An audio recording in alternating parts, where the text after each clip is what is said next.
আসসালামু আলাইকুম। আমাদের ব্যবসায় অনেক ধরনেরই খরচ থাকে। যেমন ধরেন যে লেবার বিল দিতে হয় অনেক সময়। অনেক সময় গাড়ি মেইনটেন্যান্স এ খরচ দিতে হয়। অনেক সময় আপনি আ ধরেন যে গ্যারেজ ভাড়া দিতে হবে।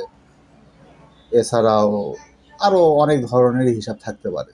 যে পারপাস আপনি খরচগুলো করতেছেন। এই খরচগুলা আপনি আপনার এই সফটওয়্যারটাতে এন্ট্রি দিতে হবে। এন্ট্রি যদি না দেন তাহলে আপনার সঠিক প্রফিট লস হিসাবটা পাবেন না, সঠিক আয় ব্যয় হিসাবটা পাবেন না। তো এই আর সবগুলা খরচ যদি এক জায়গায় এন্ট্রি করেন তাহলে আপনি বুঝতে পারবেন না যে কোন পারপাস আপনার কত টাকা খরচ হচ্ছে। তো এই জন্য আপনি প্রত্যেক ধরনের খরচের জন্য আলাদা আলাদাভাবে হেড খুলতে হবে। তো এই হেডটা আমরা কীভাবে খুলবো সেটা আমরা দেখবো। তো তার আগে যাচাই করে নিয়ে যে আমার এখানে কোনো হেড খোলা আছে কিনা।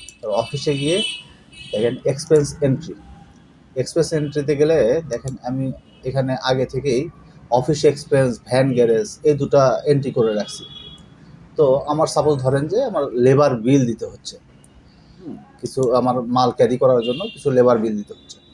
তো সেই লেবার বিলটা এন্ট্রি করতে গেলে আমি যদি এই অফিস এক্সপেন্সের ভিতরে এন্ট্রি করি তাহলে আমি বুঝতে পারবো না যে লেবার বিল বাবদ আমার কত টাকা খরচ হয়েছে এবং অফিস এক্সপেন্সে কত টাকা খরচ হয়েছে। কারণ অফিস এক্সপেন্সের ভিতর আপনি অফিসের খরচও দিচ্ছেন, আবার লেবার বিলও দিচ্ছেন, যার কারণে একজাক্টলি আপনি বুঝতে পারবেন না।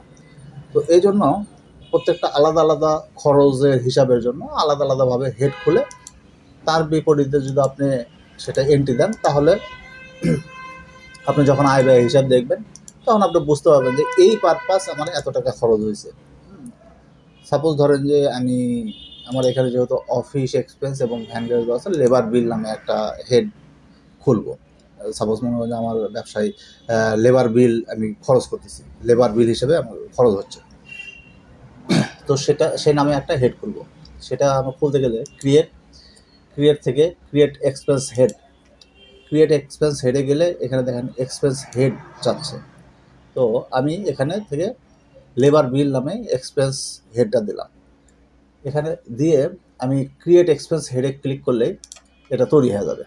লেবার বিল এক্সপেন্স হেড ক্রিয়েটেড সাকসেসফুলি। এখানে মেসেজের মাধ্যমে দেখাচ্ছে যে হ্যাঁ, এটা সাকসেসফুলি ক্রিয়েট হয়েছে। আপনারা সবসময় এই মেসেজটা ভালো করে গুরুত্ব দিয়ে দেখবেন যে আসলে এই মেসেজটাতে কী বলতেছে। তো আচ্ছা, আমি এটা তাহলে যাচাই করে দেখি যে এই নামে আসলে হেডটা তৈরি হয়েছে কিনা। অফিস থেকে অফিস এক্সপেন্স এন্ট্রিতে গেলাম। এক্সপেন্স এন্ট্রিতে গেলে দেখেন লেবার বিল নামে আমার হেড তৈরি হয়েছে। তাহলে আমার লেবার বিল যে কয় টাকা থাকে সেই হিসাবটা আমি এখান থেকে এই লেবার বিলটা সিলেক্ট করে দিয়ে এখানে ওই অ্যামাউন্টটা দিলে কত টাকা খরচ হচ্ছে সেই অ্যামাউন্টটা দিয়ে সেভ দিলে আমার এই লেবার বিল নামে ওটা সেভ হয়ে থাকবে। ধন্যবাদ।